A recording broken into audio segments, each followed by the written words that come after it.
Hello, everybody. My name is Connor Presti, and I'd just like to say that's an amazing photo. And, geez, there's a lot of people. I'm here to talk to you today about a leadership role that I find myself most times in, if the slides will work here. The hype man.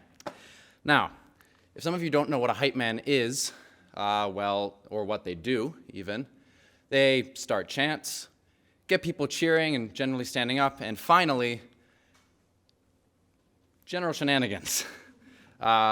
Also, if you don't know what a hype man looks like and you're asking the same thing, I would say you have a lot of questions, and I am here to answer them all. But they look like you.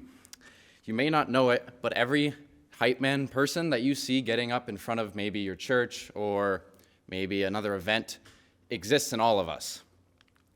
Now, let's say that these spirits are balloons.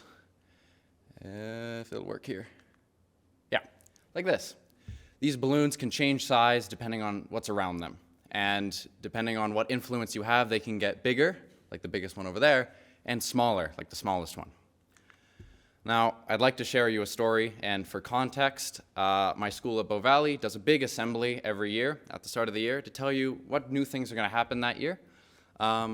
And it's really, really fun, but as a grade 10, wondering how you got into grade 10, it's very scary when you have a million things rushing through your head at once.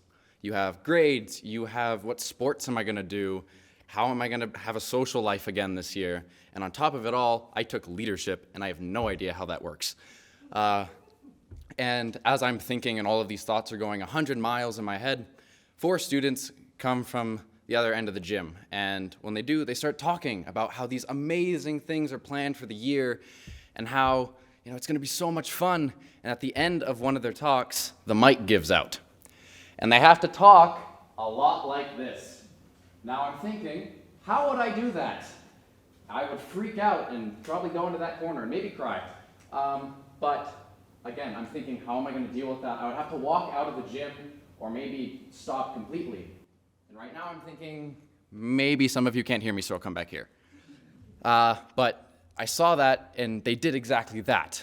You scream in front of a crowd of people that they don't even know, and everything fixed itself in my head. My balloon went from that tiny one to that huge one. The butterfly that I had had in my stomach all morning was gone, and the headache that I had had from the day before was gone like that. And actually, I'd like to shout out this person because they have continually inspired me to be a leader, and that is Emma Neve in the back. If we can all give a round of applause for her.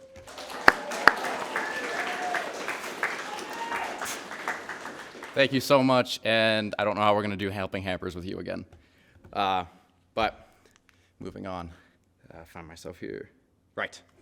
Now, if you're thinking, I can't get in front of a group of 100 people and scream in front of them, I don't have the lungs nor the motivation to do that, well, I'd like to pull up a quote on the board.